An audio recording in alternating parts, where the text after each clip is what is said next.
Hello and welcome again to this summit that is all about empowering a league of extraordinary mothers on how to lay a strong foundation for health and happiness in our teenage girls. My name is Edwina Murphy-Droomer, and today's interview is with a board-certified OBGYN, Dr. Heather Bartos, graduated from the University of Texas and is currently Chief of Obstetrics and Gynecology at Texas Health Presbyterian Hospital in Denton, Texas. Heather is a leading voice in the field of women's health and wellness, combining care for the mind, body, emotions, and spirit to help women live healthier, more fulfilling lives. Fascinated by how what we think about affects how we feel, Dr. Bartos teaches women and women's families how to thrive, no matter what stage of lives they are in. With the belief that our mindset is a key component to our overall health, Dr. Bartos practices what she will call mind shift medicine. And that is just one of the things we are going to talk about today, I'm sure. Thank you so much for being here today, Heather. Thank you for having me. Well, it's not today for you, it's nighttime, isn't it? We're at opposite ends of the future. Yeah, that's it. So just look, before we get into all the other, juicy bits, what brought you to be doing the work that you do so specifically with mums and girls? Yeah, my work actually started when I was in medical school, and I did a bunch of work at a sexual assault center for young children and young teens. And I really thought I wanted to do the field of pediatrics, but I was sick all the time because there's a lot of sick kids, and I didn't like being sick. I'm the girl that gets every illness that is out there.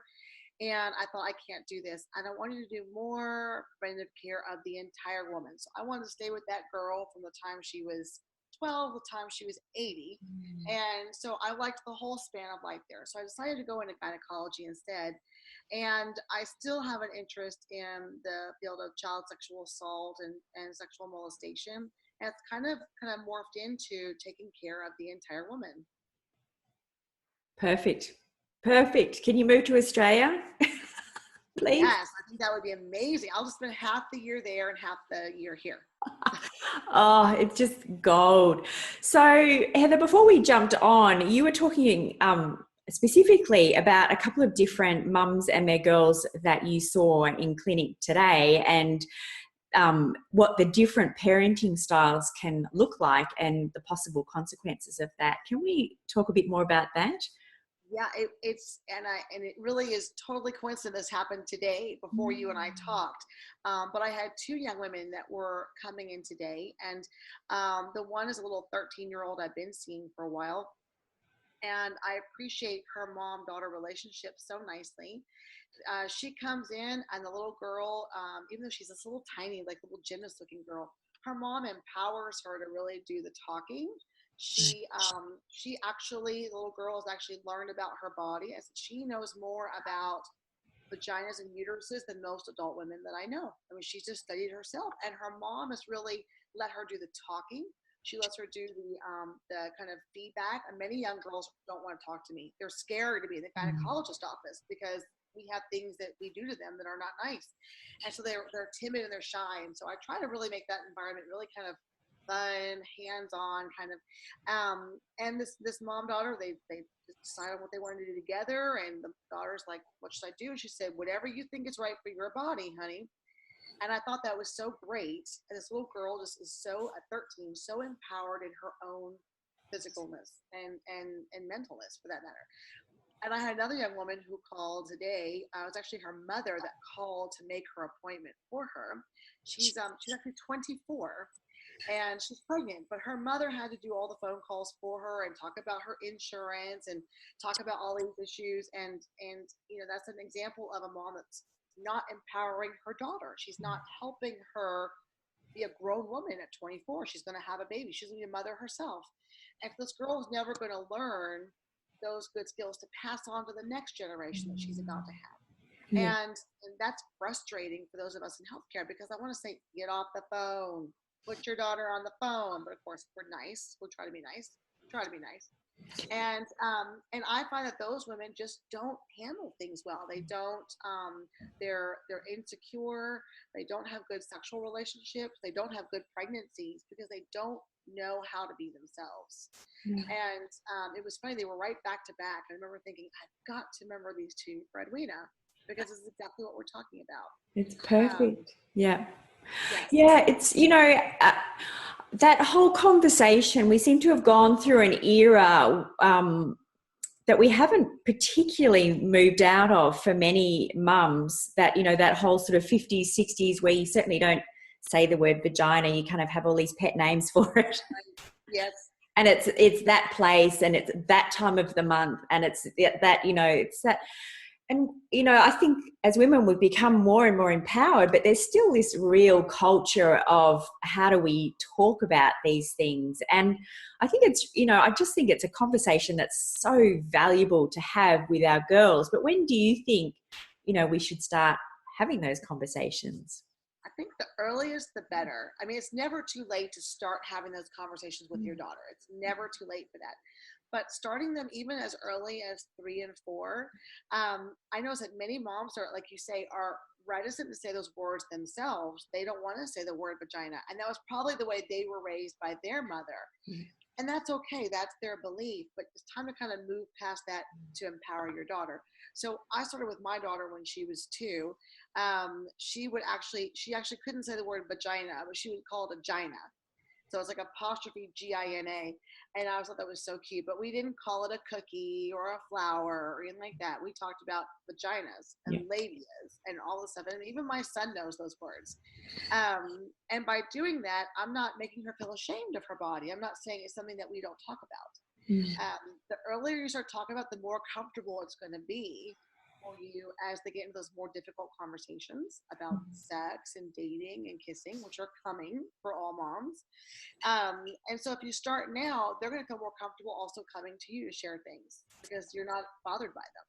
Yeah. And I guess, those conversations don't necessarily come if our girls don't feel like they can talk to us about them. So setting the groundwork, it makes so much sense if we can set them up with the language to be able to discuss these things with us in the first place. Exactly. I think just even practicing that conversation with yourself in the mirror, so your daughter comes up and says, "Hey mom, what is a blowjob?" Yeah. You don't be like,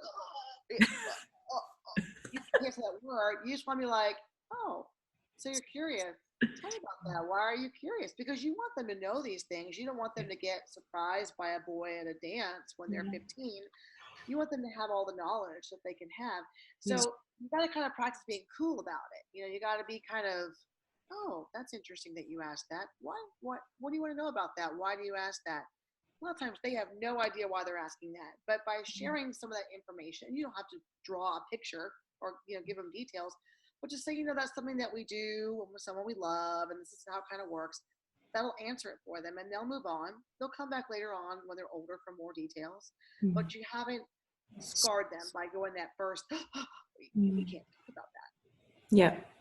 And also, I imagine that having these conversations earlier, it means that they're less likely to get their first dose of information from Google, which that we actually have another conversation on this summit that's all about exposure to pornography because it's such a big issue now. Yes. But it's, it is just the need, because of their access to the digital world, this need to move those conversations actually earlier and earlier becomes more and more relevant, doesn't it? Exactly. And, I think there's this kind of myth among women that the more that we talk about it with our young daughters, they're going to be looser, more wanton. They're going to go out and look for it. And I find it just the opposite. When they're educated, they're now feeling very independent and confident and empowered. They're not going out looking for the next best thing in some guy. They're going to listen and trust you. And if you say, I would recommend this, or this is what I did, they're going to listen to that more. So education is actually key. It's not going to make them go out and do things. It's actually going to make them stronger women. Yeah. So, within your work and in your practice, When we talk about girls and their sexual health, what are the sort of prevalent things that you're seeing? Are you seeing a rising trend in certain things? What's your impression of how we're progressing with our girls? I see a lot of moms bringing their 14, 15, 16-year-old girls into the office. I always ask my teenage girls, I'm like, do you want mom to leave so we can talk about things privately? And I'm thrilled to say I see more and more of, no, my mom knows everything. You can talk about everything. We share it all. We can talk about everything in front of her. And the mom kind of is secretly kind of beaming, like she's like, I did this, like mom win. And I'm like, I want to go, yeah, mom, you did win. This is amazing. Because again, she's not sneaking out and trying to do things without her mother being a part of her life. Yeah. And I mean, it's a fact of life. Girls have sex. And we hope that we can delay that as long as we can. But the more kind of educated those moms and daughters are in their communication, the less likely is they're going to go do something silly. Yeah. And without protection. Yeah. Yeah. So, sexually transmitted diseases, do you think that we're getting a handle on this? Is it getting less or is it getting more? I do see it less. And I think part of that is I stress to young women, I always tell them this. I say, you can be on birth control and that's great. That's great for you. But boys are gross. They will sometimes say things to get in your pants. Yeah. So best thing you can do is use a condom every time until you're married. Yeah. Because you don't know where that thing has been. And I say, and really babies are like the cutest STD you can get. Yeah. The rest of it's really ugly and sometimes permanent. And I think that I've seen moms give their kids condoms. I think that's amazing. Again, a lot of moms, that makes them very nervous. Yeah. And that's probably because of the way we were raised, where you just don't do that. You're giving them permission. No, you're not. You're giving them ammunition. Yeah. And that's a big difference. More young girls are getting the Gardasil vaccines, which are the vaccines to prevent cervical cancer. Yeah. And that's huge. I'm seeing a lot less of the cervical dysplasias among the young women.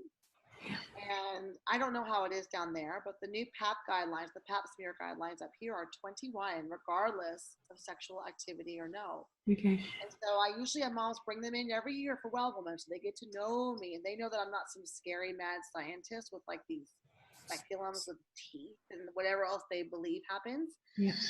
And I usually tell them on their 21st birthday, they come in with like a margarita in their hand. Mom can sit there with them and drive them, get their PAP, and leave. And again, by saying all that, I'm empowering them to take care of their own health, not mom. Yeah. Yeah. Fantastic.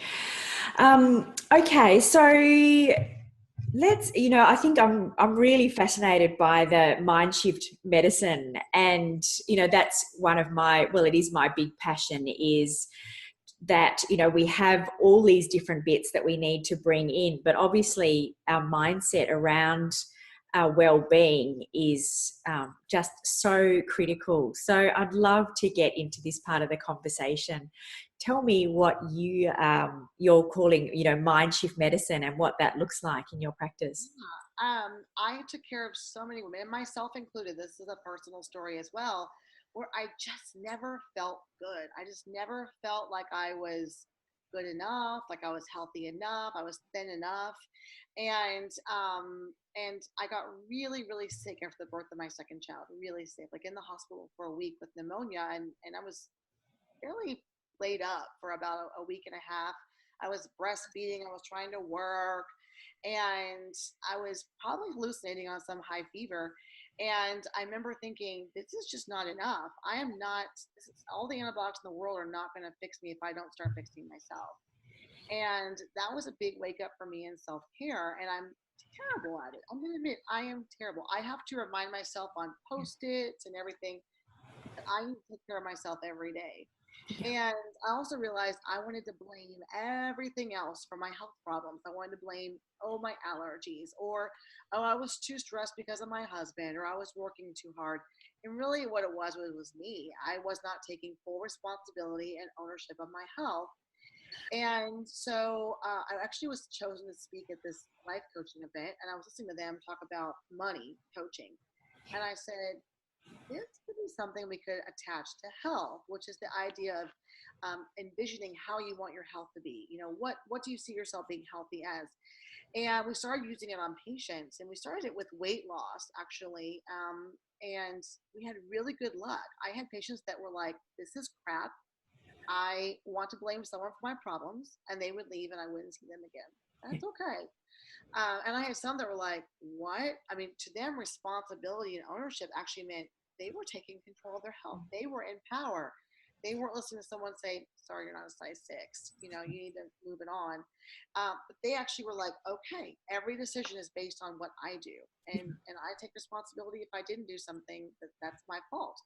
And I think women think responsibility equals, oh, great, now I'm going to get in trouble for more things. Yeah. But in truth, responsibility actually is powerful. You're responsible for your pet, and you make sure that they get all their veterinary things taken care of and such, and they're fed. But we don't take responsibility for ourselves and our health. And one of my favorite things is women come in, they say, I haven't had a PAP or a well exam in like 5 years. They look like I'm going to beat them. I say, well, okay, let's just get you caught up right now. And now you know that this time next year, we're good, okay? And they almost look relieved, like somehow I've forgiven them for not taking care of themselves. And I say, girl, this is your power. This is your health. One of my favorite things to do is to get your preventative care done during your birth month. The month you were born, do all of your healthcare stuff. Teeth, well woman's, colonoscopies. You'll always remember when you had it done. Yep. And 2, you're honoring your birth by taking care of your health. I love that. Great idea. Yeah, that's fantastic. So what I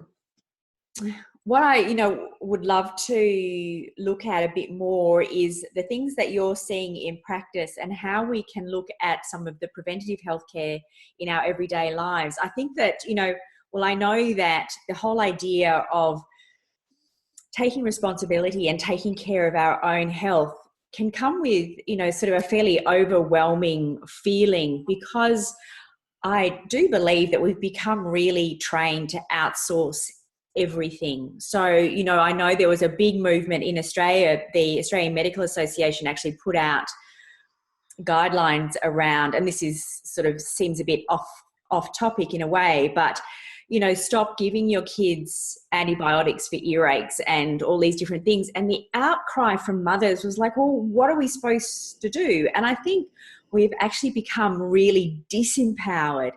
So how do we start that journey of becoming empowered in our homes through our everyday activities? What are the core things that you believe we should be addressing and looking at? Yeah, I know your background is as a naturopath, and I think that's amazing. What I would say is this: there is no magic pill No. to make you feel amazing. You, unfortunately, we all have to work for it. And I think in this day and age, we're so used to, I want it now, social media, etc. We just think that I went on a diet yesterday. Why am I not 10 pounds thinner? And it takes a while for your body to do things. It's working as hard and as fast as it can, but it can only do so much. And so remembering about things like antibiotics for ear infections, that's a big one. Moms call and they want to get their kids back to school. They want to go back to work. They want the kid to feel better right away. Yep. It's amazing. And most ear infections are viral. And so the more we kind of just slap a Band-Aid on there because we're just trying to placate the parent and get them back out there, we're not actually helping those kids. And as someone that does food and medicine, changing the diet can be just as effective. It just takes a little bit longer. Yep. And there's certainly a time and a place for antibiotics. Certainly, I needed them for my pneumonia. But I also, at the same time, that wasn't going to fix it alone. I needed to actually change the way I was living. That's a tough lesson to hear. Yeah. Yeah, it is, because that, we do want that pill. We want that magic fix that makes it all feel better now. And especially when it comes to our kids, because watching them suffer and watching them struggle, it's tough. It's tough, but it's so necessary, isn't it? It's going to make them actually stronger people. They need to know what sometimes what pain feels like. So they can say, this is my body in pain. This is not normal. And we're just, like I said, we're so ready just to like fix it all. And we do it to ourselves too. We say, I want this and I wanted it yesterday. Yeah. And, you know, I had a woman come in today that said, I started thyroid medication 2 weeks ago. I don't feel any different. Yeah. I said, it's not a Red Bull. Like it's not going to make you feel like you're on meth. You're just going to, it's going to just make your body more supported. I think there's this kind of misnomer out there that a pill's going to fix it all, and it doesn't. Yeah. Yeah. Yes. So, okay. So if we go back to your struggles and then your journey into discovering, you know, the mind shifts around what helped you to feel better, can we look, you know, a little bit more closely at what some of those things were? What are the things that you kind of put into place in order to, you know, start feeling better? Yeah, a big thing for me, and I always call it the fog. That's what it is. And you know, I was just holding on to a lot of really negative energy. I was angry about where I worked. It was a corporate medicine office, and I think that's kind of an oxymoron. But it was all about produce, produce, produce. We don't care what the patient's doing, just produce, produce, produce. And I was unhappy, and I was bitter. I was really bitter. And so the first thing I worked on was kind of forgiveness. And I did this for myself. One, I forgave myself because I'm the breadwinner of my family. My husband is a retired cancer researcher, and he takes care of the kids, and I work. And I had to forgive myself for being away from my children, for not taking care of myself, I had a lot of guilt and regret over that. And I had to forgive all of those things. And forgiveness, like we say, does not mean forget. I didn't forget those things, but I had to forgive myself first for all those feelings. And that alone takes a huge weight. We know that from medical studies that forgiveness is a huge part of obtaining a mindfulness medical practice. Yeah. And then I worked on gratitude. So I still do this. I had a very difficult meeting at the hospital today, and I was upset about it. I was driving to the clinic, and I said, you know what? I'm just so thankful. I live in a society where we have hospitals and medical clinics, and I'm thankful that I was up all night and that my body's still working. I just had to kind of talk myself through it. And it actually will lower cortisol. It actually lowers your pulse. Yeah. It actually will put you in a state of kind of semi-bliss the more that you offer gratitude. And so those are two of the big things that I still have to focus on. I still have to really try to do these things, but it becomes a second nature. Yeah. Oh, I think I just love hearing you talk about that, because I just know that there's so much power in that. And I've spoken about it before, but I actually gave my children gratitude journals for Christmas, and they range from 10 to 18. And so there's probably lots of 18-year-olds that would not be so impressed with getting a gratitude journal when they're trying to do their final year of studies. And it's like, what the heck have I got to be grateful for? This just sucks through and through. But I do remind, I obviously don't follow up with him, but I do remind my kids when they're really struggling through their studies and life just feels like it's just a slog. And I'm like, let's write in that journal. Let's come up with a couple of things that you can be grateful for, even if it's a fact that you've got a bed to crawl in to at night. That's something to be grateful for. They don't realize that. I mean, they're kids. They don't realize what all they have that others don't. Yeah. It's a great thing to do even in the car with just one kid. If you just picked up one kid from school and you're like, hey, what are you thankful for today? And I'll usually say, I'm thankful for this. And I usually start the conversation. And sometimes I'll get an eye roll and, Mom, I don't want to do this right now. And I'll say, well, I'm going to give you another one then. I'll just basically wear them down, right? Because that's what we as moms do. We have more, we can wear down our kids. So the gratitude, I think, is huge. And we started a whole wellness camp for girls last year. And it's a mix of yoga, meditation, dance, and this journaling. From girls 8 to 13, it was amazing to watch these girls that are so already getting in tune with themselves. I wish I had that when I was their age. Oh, absolutely. Can you tell me a bit more about it? What does that look like? So is it a year-long program or no? So it's a summer camp for the week, and I have a yoga studio in my hospital clinic. So I actually have about 5,000 square feet of clinic space, and in there I built a yoga studio, and we offer kids yoga, adult yoga, and we offer a meditation. And it's one of our meditation teachers were like, "Hey, we want to put on this camp. Where can we do it?" I said, "Do it at the clinic. It's amazing, and we can come talk to them about everything there." And so they actually were kind of a part of the clinic for the week, and they would come in and out and kind of ask us questions and go back in. And sometimes I would walk in and just check on them and how's it going, guys? They learn how to make some healthy foods, and all this through kind of mindfulness and journaling. Oh, gold. Are you going to do one for the teenage girls? Yes, we did 8 to 13. I'd love to do one for the older girls. That's kind of my goal for this summer. Yeah. Because it's such an age. Gosh, I just struggled so much at that age, and I wish I'd had something kind of like this. And so, really, by doing this, I'm kind of living vicariously through them, and kind of what I want my own kids to have. Yeah. Well, that's exactly what this summit was born from, and I was really tuning in when you were talking about not feeling good enough. And, I've written, it's actually in my about page on my website, but I talk about this debilitating disorder that I suffered from probably about year 9 right through to, my mid 30s, 40. This debilitating disorder of not being good enough, not being smart enough, not being pretty enough, not being thin enough, not being sporty enough, not being likable, just nothing enough.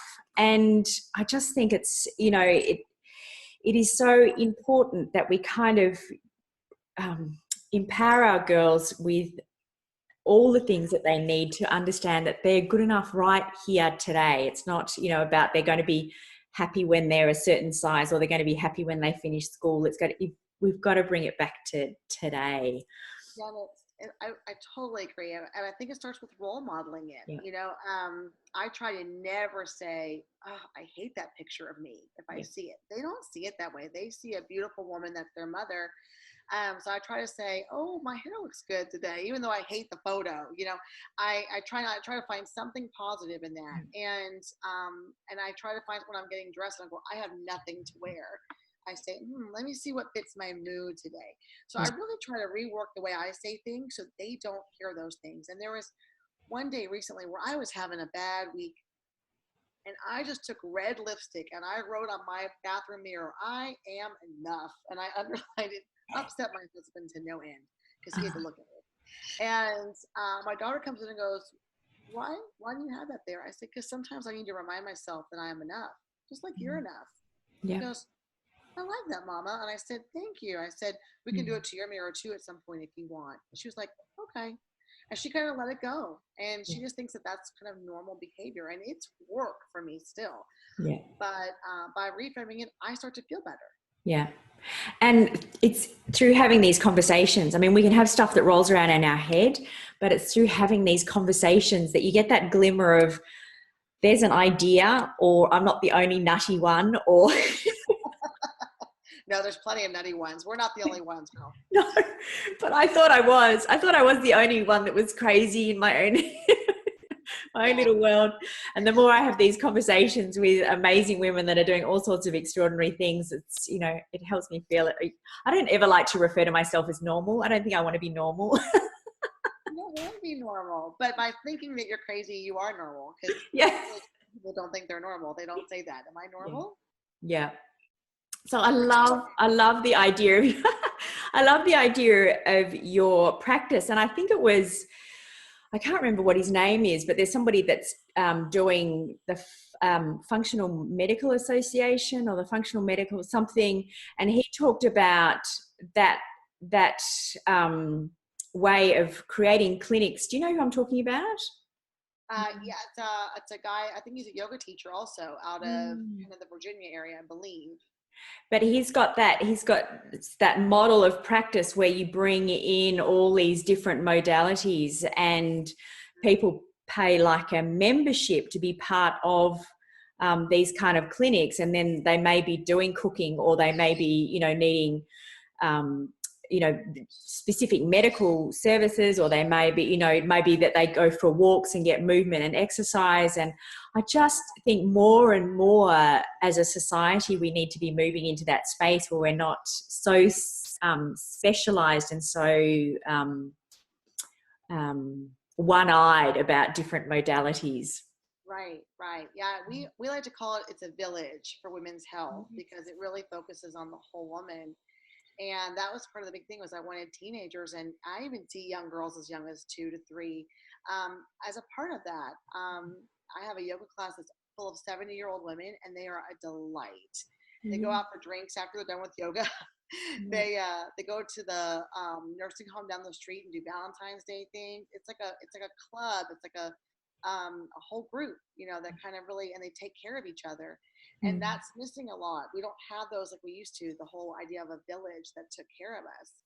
And that's key. We don't do a kind of a concierge model where we make people pay to do all these things. We kind of offer them when we can. That's the way the American healthcare system is still set up on insurance. Yeah. But it's fun. I like adding something new that no one else does. I get a little kick out of it. Yeah, it sounds like you've got a great response to it. It's obviously really, people are looking for it.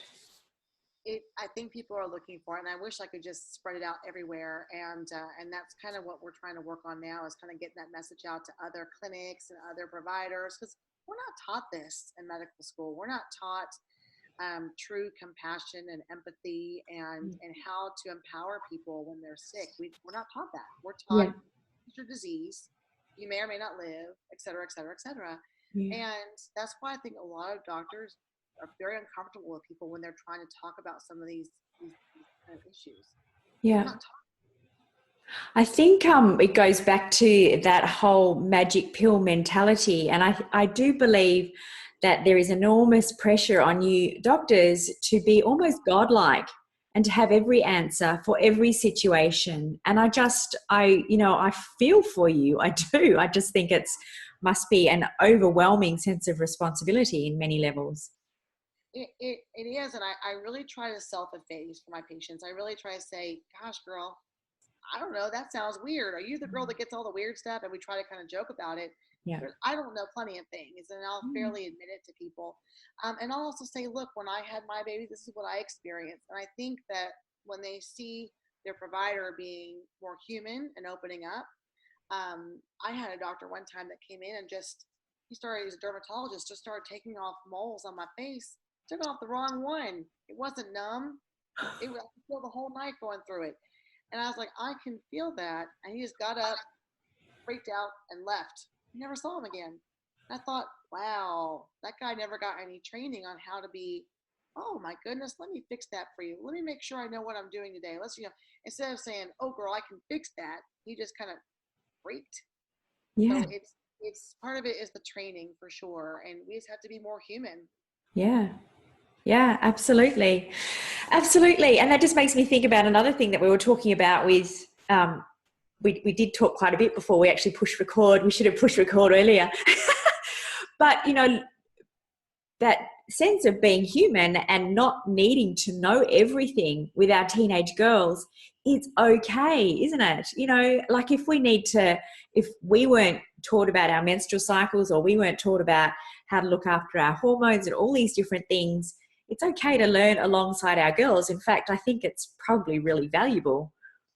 I think so. I don't think we're taught as well in our age group as they are today. I think they have a little bit more information and they have access to it. I was telling someone today, I had to go to the library and look up something when I was their age. Yeah. And now I can just get online and find all this information and get access to an online library. Yeah.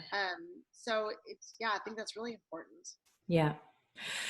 Yeah. So, I'm just trying to, my head's still spinning from all the things we've talked about. Is there anything that you're particularly wanting to share with this audience that I might not have brought up? Yeah, one of my biggest things is I think getting girls into things like meditation and yoga at a very early age is wonderful for them. I think all girls should be involved in a sport of some kind. I think it's kind of like the the old way of saying it, everyone should have a sport they can play socially, right? Like a basketball or a tennis or something like that. But something where they're focusing on themselves, like yoga, Yeah. it's not really a sport, it's a practice. And I think there's also a lot of myths out there that meditation and yoga are religious based. And many times nowadays they are not. The meditation teacher that we work with is actually neuroscience based. She's a neurosculptor and does nothing with the Hare Krishnas or ringing the bells or any of that stuff. It's just very much tuning in to what's going on inside. And the hardest pose in yoga for me and for pretty much every woman I know is the corpse pose. We just lay there and you have to be quiet. Yeah. That is so hard. Yeah. And if we can teach our girls that, starting at age 7, 8, be quiet, be in touch with yourself. What are you feeling? Get a little yoga stone and put them on their head so they can concentrate. That is a technique they will take with them to college, to the corporate world, to everything, and to all their healthcare. Yeah. Life is so inhumanely busy now. We just seem to rush from one thing to the next, to the next, to the next. Everything's scheduled in. And, I think now more than ever, our girls are losing the ability to just stop, because if they have a moment to stop, if they're waiting for something, then we pull out our phones and we're busy catching up on what everybody else's life is, or sharing something, that we're eating cake at so-and-so restaurant. Yeah. Just never, ever stops. And the ability to stop is almost been lost. You've got to, get people off to sleep. And then that is another whole thing that people are struggling with, is just getting off to sleep. And it's that busy mind inability to just slow down. So, that meditation and mindfulness is key, isn't it? Yes, because, we talk about the prefrontal cortex up here at the front of the head, which is what makes us thinkers. And we in Western countries have developed this perfectly, right? We can plan 12 things at one time. I can do my Target shopping list while I'm doing this, But we lose the limbic system, which is memories and emotions. And so by tapping into things like meditation, we actually can empower the brain, focus more on how we feel, which is not a weakness. It's actually a strength of the human nature, is that we can feel things, remember things, and you're not just thinking all the time, blah, blah, blah, blah, that's going on in your head. You're actually living in the moment and living with yourself. Yeah. And it's something that while you're teaching your daughter, you can learn yourself. And I think mom-daughter yoga is amazing. I think popping in a meditation soundtrack is great, because I just thought, I'm like, I don't know everything. They're going to think that soon enough I don't know anything. But I tell them, I don't know everything. Let's figure that out. Yeah, perfect. Oh, that's absolutely gold. I know that you've got a free gift for our audience. Did you want to tell them about that before we wind up? Yeah, so this gift was actually a gift I gave myself, and now I'm re-gifting it to everyone. So my big thing is, I just told you I'm type A, and my prefrontal cortex goes 90 miles an hour. I'm a doer. And what I was feeling was I was feeling a lot of regret and guilt over not getting all the things I wanted to do during the day done. And really what I wanted was, I would read articles on Yahoo or et cetera about, get this workout in. Oh, you should be doing meditation. Oh, you should be doing journaling. And I was like, I don't have time for all that. I don't have time for all that. And the truth is I did have time, but I went through and kind of cut out large portions of my guilt that I kind of perseverated with over the day. And what I crafted was 30 minutes to get all your mind, body stuff done and feel great about it. It's a way to get everything done in one day, 30 minutes. It's all, every woman's got 30 minutes. And like I said, at first I thought I didn't, because I'm up in the middle of the night delivering babies, and I have 2 young toddlers, and I realized when I carved out feeling crappy about myself, I actually did have time. I just needed to stop bitching about it and do it. So it's 30 minutes to get all your meditation, your yoga, your Tabata exercises, and everything. And it will basically structure that for you, almost like in a Garanimals like context, where you can pick and choose what you want to do for that day. Tabata exercise has been on my list of things that, people who have listened to me talk know that exercise is my big nemesis. It's my, it's my summit that I'm going to conquer one of these days. But, I know that there is enormous power in Tabata exercise because it's short and it's intense and the effects go on and on for ages. Doesn't, you know, that's something that, you know, is definitely on my list. For those that haven't heard of it, can you just explain a little bit to people what that is? Sure, yeah. HIIT, which is high intensity interval training, and Tabata are both things that Olympic athletes use to really improve their endurance and also create vast improvements in their health and in their athletic abilities. And it was actually created by a Japanese professor for the Olympians in Japan, and his name was Tabata. But basically, it consists of doing 30 minutes of extreme exercise followed by a 10-second rest. And you're going to repeat that over and over. That can be anything from running on a treadmill for 20 seconds, as hard as you can, so you're about to throw up, and then taking a rest, doing that again. And you do it for 8 minutes. That's it. Like, that's the best part. So you can do a 4-minute one and then another 4-minute one. Yep. You can do burpees. You can do a bicycle. You can do any exercise that you really kind of care to do. Yep. It's just a kind of all in and then break, all in and break, and all, and it actually will build up your endurance. It burns more fat than just getting on a treadmill or elliptical and just kind of walking. So it's amazing to build muscle tone and everything, and it's 8 minutes a day. Yes, we can't make up an excuse. No, I can't make up an excuse. Oh, you know, I'll keep tapping. It'll go in eventually. I'll get there.